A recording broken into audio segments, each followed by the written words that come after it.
হৈছে চমুকে হাতী পোৱালি হ'লেও গুৰি উদ্ধাৰ কৰা হৈছে আঘাতপ্ৰাপ্ত হাতী পোৱালিটো স্থানীয় লোকে প্ৰত্যক্ষ কৰি খবৰ দিয়ে বন বিভাগক বন বিভাগে উদ্ধাৰ কৰি চিকিৎসালয়ত ভৰ্তি কৰোৱায় হাতীজাকে নিশা পোৱালিটো এৰি থৈ যোৱাৰ সন্দেহ কৰা হৈছে আমি দেখুৱাইছোঁ এয়া জবকাত চমহীয়া হাতী পোৱালি উদ্ধাৰ কৰা হৈছে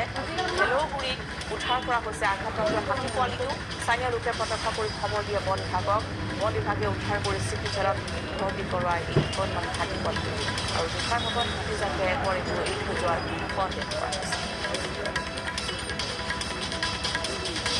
চমহীয়া হাতী পোৱালি উদ্ধাৰ কৰা হৈছে আমি দেখুৱাইছোঁ জবকাত চমহীয়া হাতী পোৱালি উদ্ধাৰ কৰা হৈছে আৰু হয়তো সন্দেহ কৰা হৈছে নিশাৰ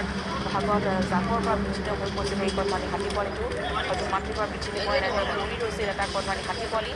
খোৱাৰ মুখত এনেদৰে উদ্ধাৰ কৰা হৈছে হেলৌগুৰিত স্থানীয় ৰাইজে প্ৰত্যক্ষ কৰে আৰু লগে লগে খবৰ দিয়ে বন বিভাগক আৰু ইতিমধ্যে বন বিভাগৰ সহযোগত স্থানীয় ৰাইজে উদ্ধাৰ কৰিছে হেলৌগুৰিৰ পৰা এই আঘাতপ্ৰাপ্ত হাতীটো খোৱাৰ মুখত স্থানীয় ৰাইজে খবৰ দিছে আৰু বন বিভাগক ইতিমধ্যে উদ্ধাৰ কৰা হৈছে এই চমহীয়া হাতী পোৱালিটো আৰু হয়তো চিকিৎসা ব্যৱস্থা কৰা হ'ব কিছু পৰিমাণে আঘাতপ্ৰাপ্ত হৈছে বন বিভাগে উদ্ধাৰ কৰি চিকিৎসালয়ত ভৰ্তি কৰাইছে হাতীটো আৰু নিশাৰ ভাগত হাতীজাকৰ পৰা বিচ্ছিন্ন হৈ এনেদৰে হাতী পোৱালিটো সেই স্থানত পৰি যোৱাৰ সন্দেহ কৰিছে স্থানীয় ৰাইজে